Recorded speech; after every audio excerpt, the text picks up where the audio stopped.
Early mornings have been fun, but my throat's a whole lot more gravelly in the morning, so which that's completely useless information at this point. But Was the 1984 episodes all morning time?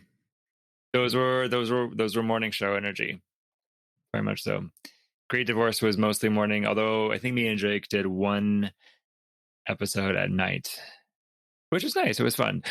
The Fight Club episodes, which nobody has heard yet, those were late night show. So those were late show Fight Club. That was fun too. That seems to make sense. Have been alcohol involved. And like most of Fight Club takes place late night anyway. But we digress. We're not here to talk about Fight Club. So we're here on a different story adventure. That's right. What happens in Oscar Wilde's bedroom stays in Oscar Wilde's bedroom. Please, unless it ends up on the stage, in which case we call it theater.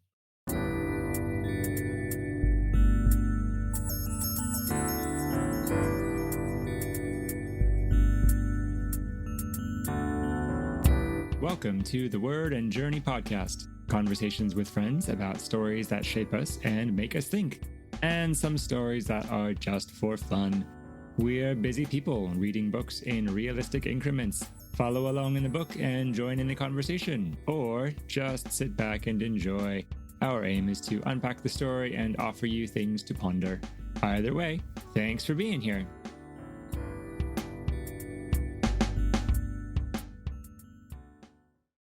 Welcome to the Word and Journey podcast, conversations with friends about stories that shape us and make us think, others that make us laugh, and others that are full of wit and wiles and wily characters. And I wanted to alliterate something really fun and clever there, and it failed. So, but that's okay. I'm Moses Barnaby, back with you for yet another series, another book journey, another reading adventure. Thank you for joining me. If you are just joining me, thank you for following me all of this time if you are still following me. And I'd like to introduce you to my partner in crime, my fellow co-host for this round of reading, Joel. Hello. Hello. It's good to be here. Yes. Joel Sommer, would you say a little bit about who you are and what's your corner of the literary world and anything else that is anything else that's important for us to know about you at this late hour? Well, sure. I am a poet and a copywriter, and I also make some dollars through tech work. I'm a father and reader, among a few other roles, but I think that's where I'd start. And a table tennis player. I live in Portland, Oregon. I grew up here, lived in Washington for a while, and been in the Portland area for past 10, 12 years. That's wonderful. You have a poem about table tennis, which I really loved. And what was it? Table tennis and Tai Chi. If you ever wondered what table tennis and Tai Chi have in common, ask Joel, because he knows. Yes, that was inspired from a old roommate that I had, and I'd be in the living room practicing my table tennis maneuvers, and he'd be doing his Tai Chi, and we were like looking for places where, economy of motion and smoothness were like fitting together, and that kind of inspired me to write that. I think table tennis is kind of the martial art of sports. There's a lot of movement in it, yeah. And I guess when you think about it, there has to be a little bit of precision. I mean, you've got this really small paddle going after this really small ball that like nothing can contain anyway. So you are containing the uncontainable. So either you are the martial artist of the sports world or the theologians of the sports world. But yes, I'm thinking uncontainable ping pong balls that nobody can grab onto. They're just impossible to hold on to. Anyway, I'm so glad you're here. And as we go, I'd love to hear more about your poems, perhaps. And I'm totally springing on you this time, so this will be a teaser for next time. But next time, would you read one of your poems with us at some point? I have to say yes. I am. I'd love to. Okay. Excellent. So, listener, come back next time. You're in for a treat because Joel has some really clever poems going on. Yes. So we are here reading The Picture of Dorian Gray by Oscar Wilde.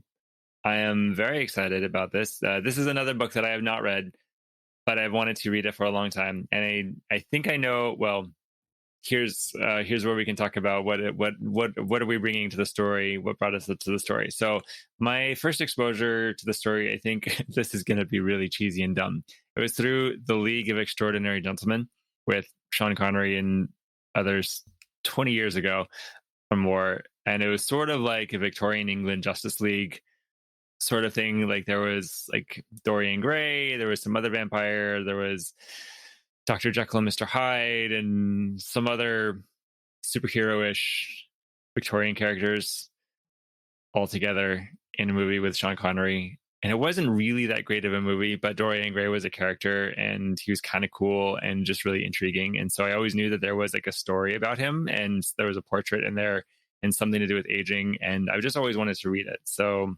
now I'm doing it because I've said no more excuses and I'm giving myself the excuse to do it. And I'm taking you all with me. So that's what brings me here.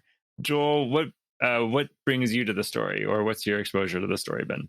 I don't remember exactly, but I read the book probably in my early 20s at some point.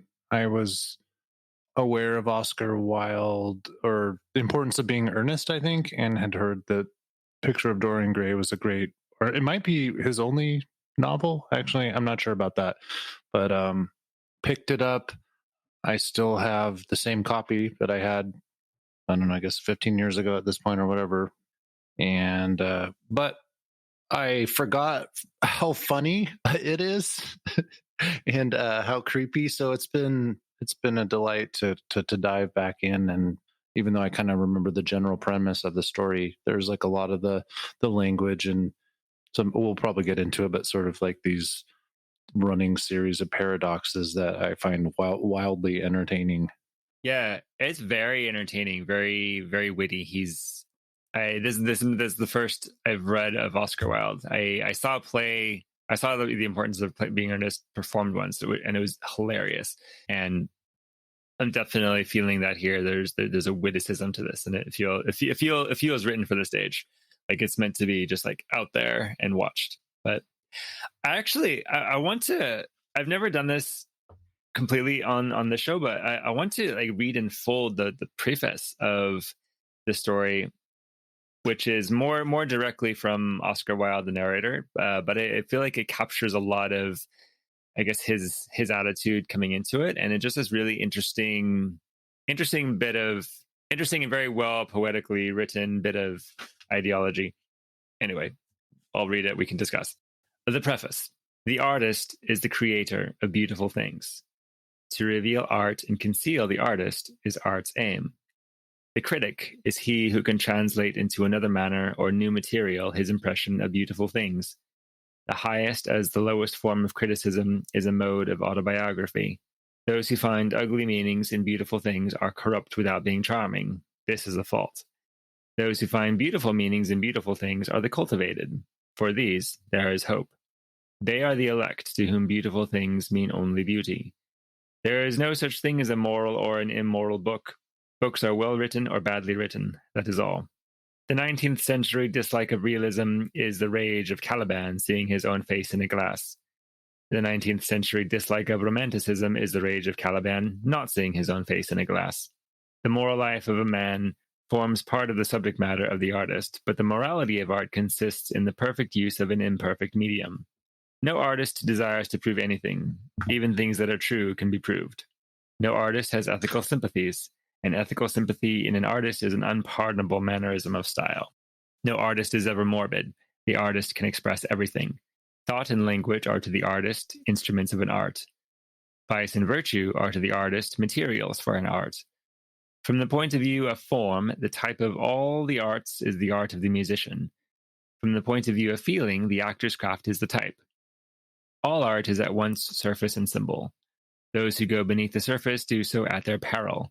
Those who read the symbol do so at their peril. It is the spectator and not life that art really mirrors. Diversity of opinion about a work of art shows that the work is new, complex, and vital. When critics disagree, the artist is in accord with himself. We can forgive a man for making a useful thing as long as he does not admire it. The only excuse for making a useless thing is that one admires it intensely. All art is quite useless. Signed, Oscar Wilde, with love and much infatuation. I don't know. I just that feels like they capture so much about like the worldview, and especially given, I guess, a portrait and art plays such a prominent part in this story. I wanted to just bring that out. I don't know. What are some of your impressions just of the preface as we're diving in here? Well, I feel like there's a lot that could be unpacked here. I think one of the things I found personally interesting is, I think it's the line, vice and virtue are to the artist as materials for the art. And what I take from that is, and I don't know, I guess after being 4 chapters in, is sort of this idea that morals are substance, I guess, rather than structure. I don't know where to go with it from that, but this, yeah, I guess he's setting up all these, like, what is art? How can art be helpful? And it makes me think of another part further into the story. I hope I'm not jumping too far ahead, where he talks about. I don't know. I'll let you jump back in. I'm losing my train of thought here a little bit. That's fair. It is late night, and it's at least it's past our kids' bedtimes. I don't know about us, but yeah. Something that jumped out to me is the line here: "It is the spectator and not life that art really mirrors." And there's a way that the way that Oscar Wilde seems to understand art seems to be like embracing the unrealism, or really, well, very much glorifying art. Art is a philosophy. Art is a way of life. Art is an expression, as almost something sacred, and almost to be. I kind of get the sense art is to be preferred over realism, or like here at the end he says, what's the use of a useful thing, but like a useless thing that that is at least beautiful can be admired very much. And yeah, it just feels like a very interesting centering principle, this sense of creating beauty, the non-real, the illusion in a way. It seems like yeah, maybe that's what I'm trying to zero in on, is there seems to be this very hyper focus on what is illusory and unreal as preferable to the real world, almost like life is dreary, escape it any way you can, but, well, maybe not any way you can, but in a beautiful way. Hence, do art, consume art. And this seems to come up like very early on, and we'll get to this as we get into talking through Dorian's relationship with his own portrait, is a really high exaltation of beauty, and almost saying like beauty is like the chiefest virtue. And if you have beauty, you have wonderful things, and if you don't have beauty, you have nothing. That's my assorted late night thought. Yeah, that's great. And reaching back to my community college art history, if I remember right, like around the time this book was written, I think around 1890s, it's kind of heading from a time of realism into modernism. And probably there are people that disagree with this, but if I remember in my humble summation, modernism is kind of looking at art as different pictures of individuality, like working towards the Western philosophy of the individual. So like I guess Rembrandt or would be like a case of like with his self-portraits, where it's not really, it's more about how he saw himself. And it seems like Oscar Wilde sort of embracing that move towards modernism, but then also kind of raising these questions about, well, if it's just beauty's in the eye of the beholder, is it really about that individual, or is it still about that person that's observing the art? And sort of this, I don't know, Oberos like infinity cycle, I don't know, that just feeds off each other. Yeah, like if beauty is in the eye of the beholder, but what if you're not beholding it as beautiful? Like, is it beautiful? Or yeah, that is an interesting question. Like if I maybe see myself as beautiful and I'm beholding beauty in my own eyes, like, is that enough? does it matter if you don't think I am, or if you think I am but I'm not? Yeah, which I guess raises a question of like, what is the center of truth, like, or what's the arbiter of truth? Is it merely my own perspective or experience, or is there something higher than that? I get the sense. I mean, I get the very clear sense that they're like Oscar Wilde and his characters are living in a very material world. Like there's no like religion unless they're scorning it. There's not really any respect for virtue or higher purpose. It's all just very much like, let's fritter our lives away in the most fun way because we're like kind of just like cynical and laughing at everything. In his witticisms and his paradoxes, there's a lot of. It seems like there's a lot of jabs at anything kind of virtuous or noble in a way, in favor of what's the humorous, what's the whimsical. What is this line says? To reveal art and conceal the artist is the artist's aim. But and then he kind of makes, I feel like almost like a little self-deprecating jab that books are written well or written badly. That is all. And then I don't know at what point this book was written before his kind of demise publicly, but it seems a little bit like self-prophetic in a way. And sort of, I don't know that much about Oscar Wilde personally, like from a biography point of view, but it seems a little bit about him in a way.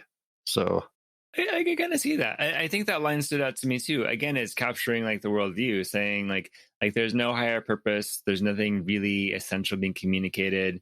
Like books aren't about truths or teaching or conveying any big messages. Like they're either good or they're bad, or they're I'm getting like they're pretty and tasteful, or they're not. And again, beauty is the chief virtue. Is kind of the world that I'm feeling here in this world, inducting the reader into the world. So let's talk through what we read. So we read the first 4 chapters.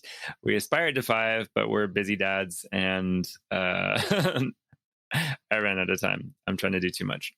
So I will briefly narrate or summarize the story so far, best I can remember it. And if I miss anything egregious, let me know. I'm also very proudly turning the pages of my book on paper because I read this in paper. But life hack I learned: don't take a paperback into a dry sauna, because the glue in the binding melts and pages start to fall out. So my book, also because I've annotated it, my book has 0 resale value now. So there. But in chapter 1, we're introduced to Lord Henry Wotton, who seems like a major catalytic force in it. He's kind of the wealthy dandy in this.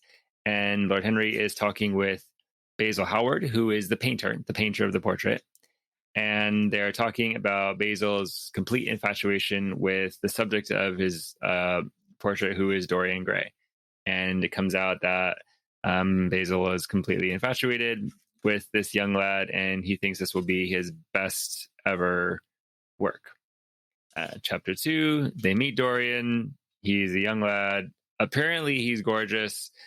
You can kind of, as the book is being written, and you're kind of seeing Dorian through Basil's eyes and through Lord Henry's eyes, you kind of are just like, you can feel like the man crush just like dripping through the pages, because apparently Dorian Gray is this gorgeous male specimen, and both of these other guys are like all but drooling over him. But they both have wives, so I don't know what's going on there. So chapter 2, I think Dorian stands for his last painting session. Basil finishes the painting. It's amazing, I guess. And I hope it's better than the cover portrait, because the cover portrait is kind of lame on the book cover. But anyway, chapter 3 is where, what happens here? We're introduced to some of Dorian's rich relatives and into the wealthy social circles of London. And we're kind of privy to a bunch of older rich people having conversations about nothing, like local gossip and everything going on. Chapter 4, it's Lord Henry. I think it's about a month later after all of this. Lord Henry and Dorian are talking because now Dorian has a crush. Her name is Sybil Vane. She's an actress. on the stage. Apparently, like not very famous actress, but to Dorian, she's basically a goddess. And so the chapter 4 ends where he and her are now engaged, and Lord Henry thinks it's a bad idea. So that's the basic plot here. Notable moment, which I think will factor in later, when Dorian sees his portrait, he's like, I'm guessing he's like young, maybe like 19, 20, 21. They call him a lad. He sees this gorgeous portrait of himself and he starts weeping and kind of like tantruming because he's like, oh, this picture of me is gorgeous, but like this portrait is not going to age and I'm going to age. And he's thinking about a whole bunch of stuff that Lord Henry has told him about, like the value of beauty and youth. And basically there's this idea conveyed that the prime virtue is to be young and beautiful. And once you're not young and beautiful anymore, you're basically worthless. And so apparently Dorian takes that to heart because he starts to bemoan the fact that he's going to get older and uglier and his portrait is not. And so he's jealous of his own portrait and says something like, you know, if the portrait could age, but I could not, I'd sell my soul to make that happen. So ding, ding, ding, star, star, star. Anyway, that's the essential plot, unless I've egregiously missed something. Within this, I suppose, what are some of your impressions of the story or the characters, major themes? Yeah, I think you touched on one thing is sort of just the world building aspect of that these are really high society or just well-off people that are more concerned with who knows who and what are you going to do with this painting? What's wrong with you? You're not going to take it to the exhibition. And you mentioned meeting the rich relatives. I feel like that's where like a lot of the humor just starts really kicking in. And Lord George Fumore, that like was a diplomat and just retired in a fit of capricious rage, I think is what the words were, because he didn't get his posting in Paris because he wanted to move to Paris and just live like a life of luxury. So I'm just kind of getting drawn into a lot of the humor and the sarcasm, paradox. I chuckled to myself earlier today just thinking about the way that when they go to see that actress, the guy that runs the theater, I think, like blames the bard, the great bard William Shakespeare, on almost making him bankrupt. That was really funny. Right. Because Shakespeare makes a great scapegoat. Yeah, so those are more, I guess, more cursory observations, but also kind of getting interested in, I guess there's sort of a, I don't know, love triangle. Would you agree with that? Or sort of this, you know, Basil is interested in Dorian Gray for his beauty, but in a much different way than Lord Henry is kind of wants to like possess him in a way, or like live vicariously and influence him. And Basil the painter is kind of like, no, don't corrupt him, you know, kind of like he's almost like, keep this person pure. Yeah. So I've been enjoying that sort of, and the foreboding that you've mentioned. So those are some of my first impressions. Yeah, those are great. Thank you. Yeah, there's some really great character. The characters are really great, really really distinct, and I see that too. Basil, he's very much in love with this icon of beauty, and Dorian calls it out, and Dorian critiques him for that. He very clearly is distressed because, you know, like he tells Basil, like, I'm just like an Adonis to you. I'm just like a model. You only care about me because I'm beautiful. You don't actually care about me.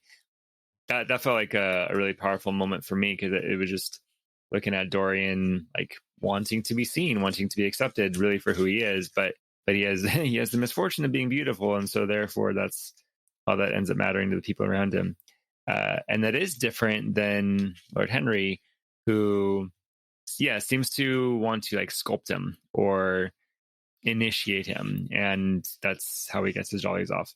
And Dorian seems like he kind of puts up with Basil, a little bit, but he's like really intrigued by Lord Henry, and kind of just like hangs on his every word until he meets Sybil, the actress, and then he's all about her.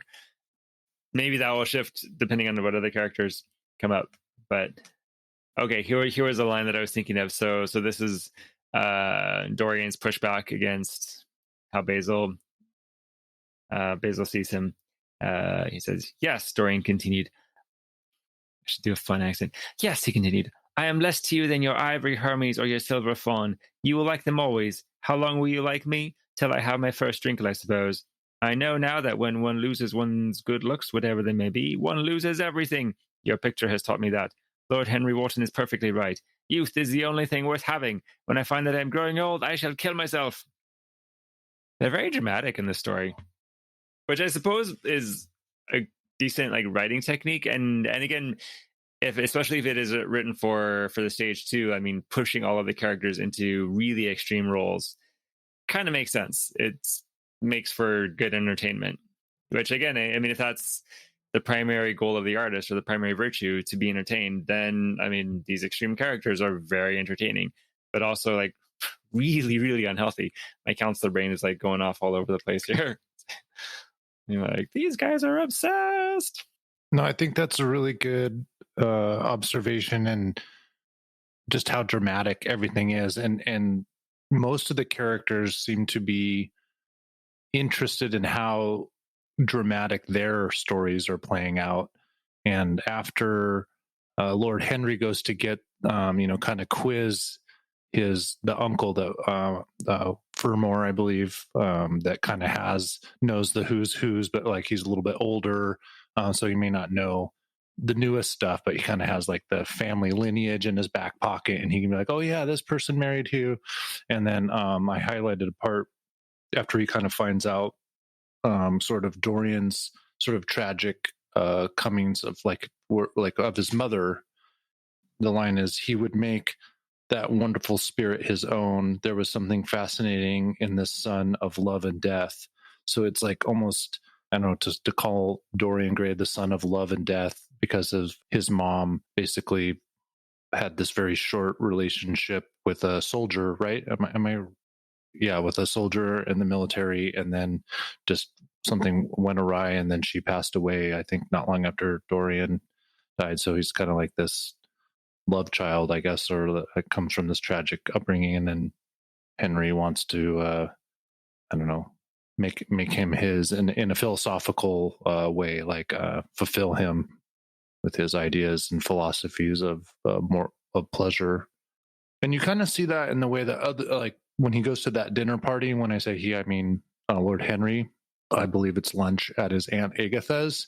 They're kind of trying to have some sort of conversations of substance, maybe like talking about politics and different things. And he's like such a talker that he kind of like has enough logic to entertain these ideas, and then tries to like basically devalue them by saying like, well, does anything really matter? Do morals really exist? And so he kind of always just steals the show by kind of like this, I guess we'll see if it's a one trick pony, but I think he just has this way of being like, what really matters? Maybe nothing really matters, and there's just this beauty. So it just kind of, he just has a way of kind of disarming and everyone, mostly in a clever fashion. He's super clever, which again, really entertaining. He's really funny, really lively. He reminds me of some of my aunts and uncles on my dad's side. Like when we all get together as a family for like holidays, it's just like loud and uproarious, and the jokes flow and the drinks flow, and there's lots of songs and body music, and it's amazing. And there's in a sense like no depth to it, because like nobody really gets below the surface. It's just all fun. I sometimes talking about like what are your family's core values. I like to say like, and I'm not really kidding either. Like in my family, like our core values are like magic and humor. You have to be happy and having fun all of the time, or else it's kind of the idea. And you kind of see that going on with like Lord Henry and his circles too. Lord Henry in particular, he's always got a comment. He's always got a wisecrack. He's really cynical. He won't get in really deep. unless he's like trying to influence someone. And so I'm watching this as a counselor who, again, what I do for work is I work with addictions and compulsions and obsessions, and these coping parts of us, these protective parts of us that have these really rigidly extreme roles. See, in Lord Henry, he's someone who he uses humor to deflect attention from himself, or he won't let himself believe in anything grand or anything of substance. Or, I mean, I can't imagine him like taking anything like belief in God seriously at all, because he's just like yeah, nothing matters, nothing serious. Like there's no good, there's no real, like morals are useless.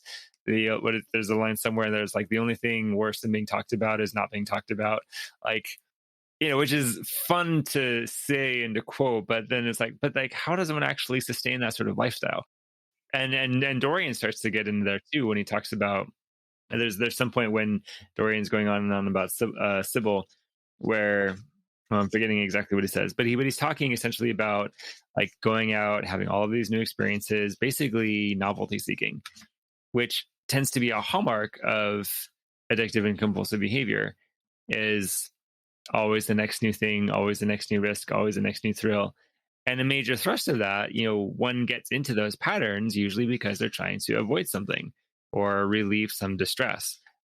And in Dorian's case, we definitely see where some of that distress might come from. Like he was orphaned early on, and like sounds like he didn't really have secure attachment figures, and he had good looks, but then it sounds like he quickly gets the sense of like he's only valued for his good looks. And Dorian at least seems to have a sense of like that's a really fragile foundation for an identity, because he's aware of, I'm going to age, my portrait's not, and I'm angry about that. Yeah, those are good stuff. I'm just thinking about what you were just spitting out there. Another thing I thought, I've been kind of charmed by Lord Henry myself, but one part I felt was really sad was just seeing his relationship with his wife, just sort of how they kind of live these separate lives and almost have a, I don't know, routine around just avoiding each other cordially, I guess. I was like, oh yeah, that's not very healthy. Nah, that doesn't seem healthy.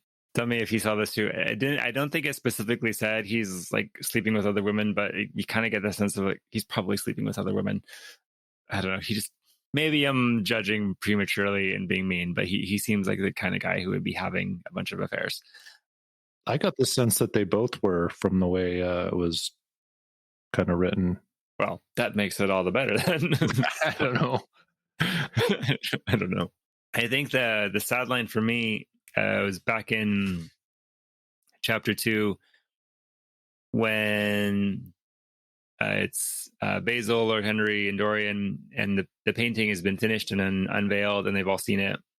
Dorian and Lord Henry are leaving, and they're inviting Basil to go with them, but it says, the painter bit his lip and walked over, cup in hand, to the picture. He says, "I shall stay with the real Dorian," he said sadly. "Is it the real Dorian?" cried the original of the portrait, strolling across to him. "Am I really like that?" "Yes, you are just like that." That just feels like, I don't know, so far like one of the most profound lines of the story. And they've idolized this portrait so much so that like the portrait like already is Dorian, is the essence of him and the real him, and like the actual person has become secondary to this visage of him, to this icon of him. Not icon in the sense that like the Orthodox Church would talk about icons. When in Orthodox practice, when we venerate like the icon or the image of a saint, they were celebrating this person in their glorified form and all of like the great works that God has done in them through grace and everything. And icons are not written to be like, I mean, they're written very beautifully, but they're not photos, and they're not like meant to be like sensual at all. Whereas like this portrait of Dorian Gray is very much like, I guess, supposed to be like a really good representation of his face, and like it's supposed to be like sensual in a way. The way that they mess with identity here is just really fascinating and seems really alarming. Like it seems like a really alarming shift to make. to be like, I'm, this me isn't the real me. It's this image that I've created, which makes me think about when people wear masks or have personas or things like that. Yeah, they do kind of mess with that icon aspect, and there's even kind of maybe a bit of foreshadowing when he has a knife and then he runs over, like it says, Basil, don't, it would be murder, when he's like referring to like ripping the canvas. So it's definitely has this aspect of his soul. He's already giving himself and I don't know, breathing part of his identity and soul into this picture that they're all kind of like making come alive. Yeah. I feel like this would be a good time to rant about identity and authenticity and everything. Then the other cinematic moment I'm thinking of, which I think I'm recounting this right. I believe in the movie Watchmen, which is another superhero figure. There's a character named Rorschach. Forgive me if I'm getting this reference wrong, and if I've gotten it wrong, I promise I'll watch the movie and get it right. But I believe that so Rorschach is this character who wears a mask that's just like got these like movable blotches, reference to the Rorschach test.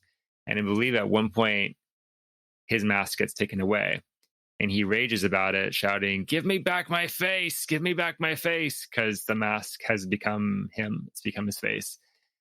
If I'm remembering that reference right, it seems to depict this really horrifying fracturing of the self, or this really gruesome like dissociation, detachment, internal schismatism, where you become so disconnected from like the essence of you, and so blended with a particular aspect of yourself that you no longer are able to recognize anything other than that aspect. My soapbox on this is, all these people talking about, I just want to be my authentic self and I want to be genuine and everything. My sense is like most people, when they talk about that, they're talking about, I want to be blended with my favorite part.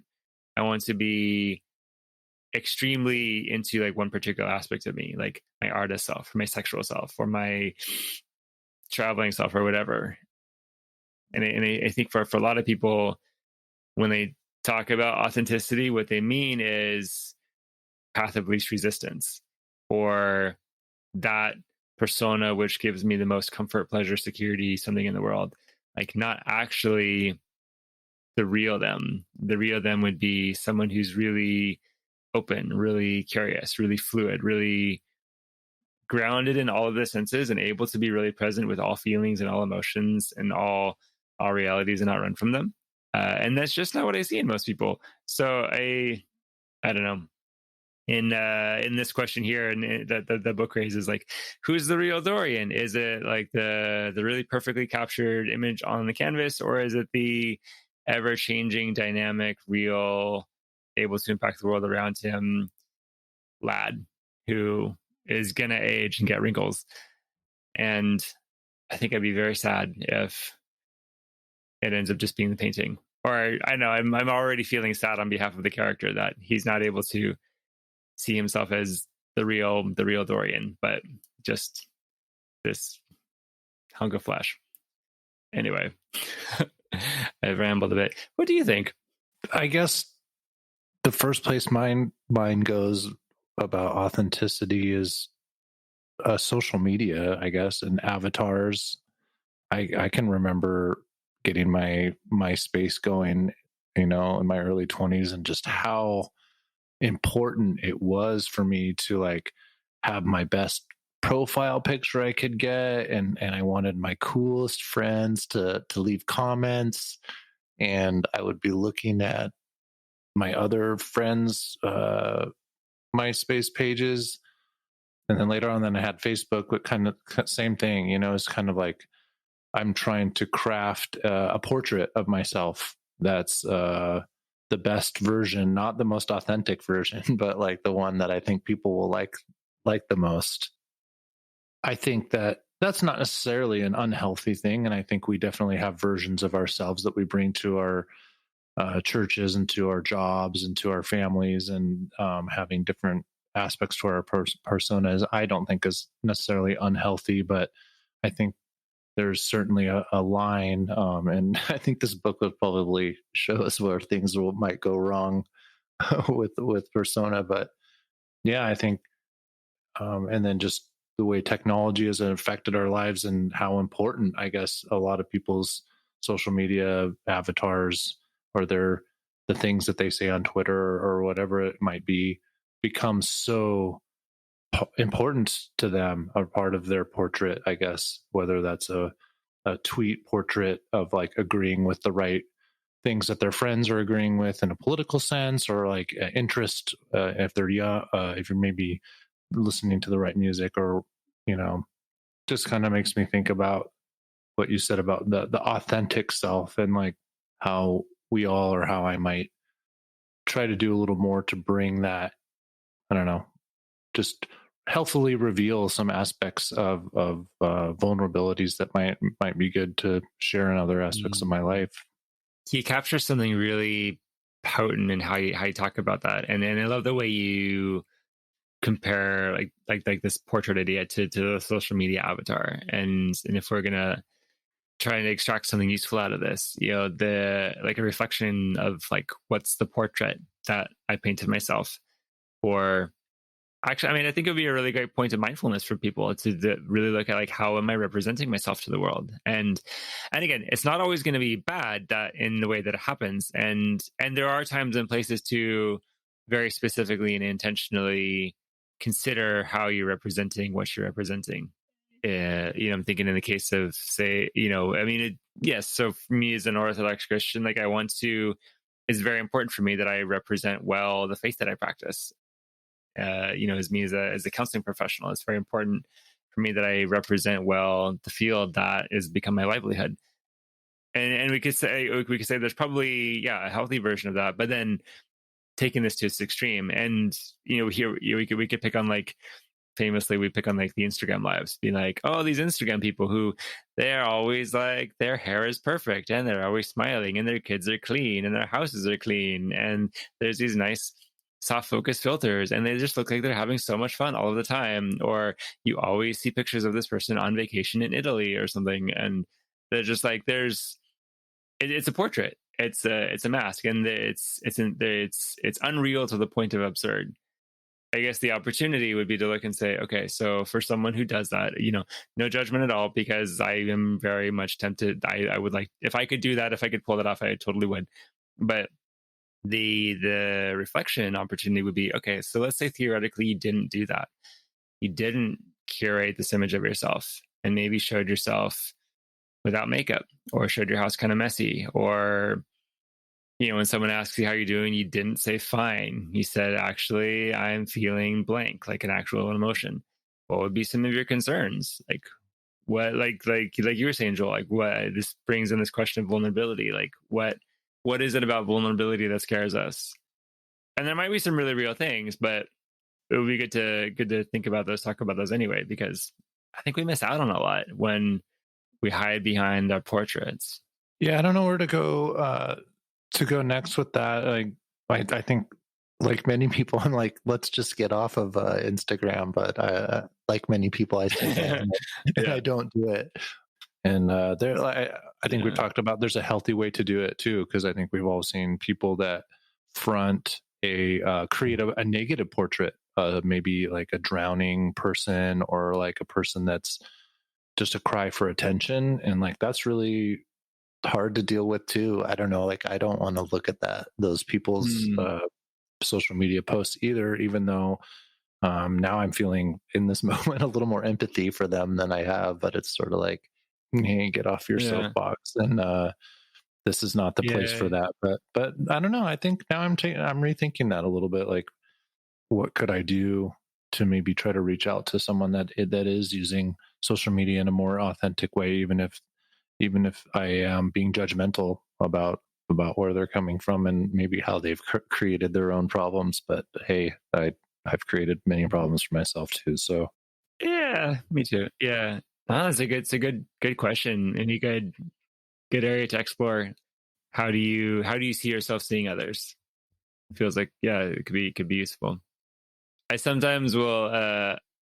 I've offered this assignment to a couple of my clients, and I don't know if anyone's actually done it, but it's a curiosity exercise to really begin to cultivate what's just like an observation without interpretation, or cultivating the sense of more like a true neutral, just like I'm present with this thing. The idea is to go find something ugly and contemplate it, and let yourself get close to it, just to look at it, to observe it, to notice the details. You know, I mean, you don't have to touch it, and I'm kind of thinking of like maybe like a garbage heap in an alley, but maybe like you go to a museum and you pick like the ugliest artifact, per however you define that, and you get up close to it. And the idea is to notice the judgments and the critiques that come up in you, and just kind of notice them, name them, or notice where there's like the discomfort or the aversion that comes up around it, and kind of get to know those. Get to know, okay, the part of me thinks this is ugly. Why do I think this is ugly? Part of me is repulsed by this and wants to run away. What is that part about?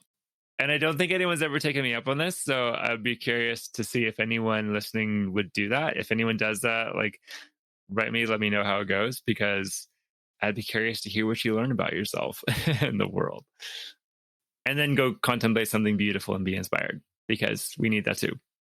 I'm just thinking about Dorian Gray again, and maybe how, I guess, he is presented as this sort of someone coming into the world that has a blank canvas in a way. So he's got this picture of himself, and he knows he's beautiful, and he's told he's beautiful. And then he's meeting and new people and making friends. And then he's like wanting to go out in the world and do something, and just sort of rushes out into love, and then is like living out this fantasy. And he's already projecting how he's going to be judged for that even before anything happens. So I don't know where I was going with that. I guess I'm just thinking about sort of this lust for beauty without having any structure behind it is maybe not going to lead to good things. Yeah, I kind of get the sense this isn't going to be a super happy story, which maybe is why it has to be so unrelentingly funny, because it's already a little bit sad. I brought up that I was doing reading this book for a podcast to another writer friend of mine, and he's does some short fiction horror story writing, and he was like, "Oh yeah, I saw that in Ed Powell's under the horror section," and I was like, "Oh my gosh, I didn't really think of this as like a scary story, but it's like it is pretty creepy." And we'll find out, I think, how creepy it'll get as we keep reading. I guess, yeah. I'm really intrigued by that now. I would not have thought of that. I wouldn't say it was a horror book, but definitely suspense. Okay, suspense I could go for. Yeah, horror might be a genre title that needs some specification, because it seems like there's shades of it. Like, I think Anne Rice's Interview with the Vampire, I think, is categorized as horror, or like the movie for sure was categorized as horror, but I didn't think it was that scary. It was a little bit gruesome, suspenseful. I don't know, but it was vampires, like real vampires. I don't know. I don't know things. So I think that might be all we can mine out of these chapters for this evening. But this has been fun. I hope you, the listeners, had fun. Joel, I hope you've had fun too. Very quickly, and if a reader wanted to find you, or if a listener wanted to find you on the internet or read your poems, where do you exist online? Best place to find me for poetry is on Instagram, funny or not, at Joel here. I've been experimenting with sharing poetry that way, and I've been hesitant to do so, and so it's a kind of an experiment. But I got some new work going up there, some semi-regularly, and I've found a few other writers that way. So I'd say it's not totally fruitless so far. So I think I'm going to stick with that. All right, everybody, go at Joel here and check out his poems. Then go find something ugly and contemplate the beauty of it, or the mysteries of it, or something, and then get off social media. At least until next episode. Thank you all for being here. We will be back with chapters 5 through 8 next time. We'll see you soon.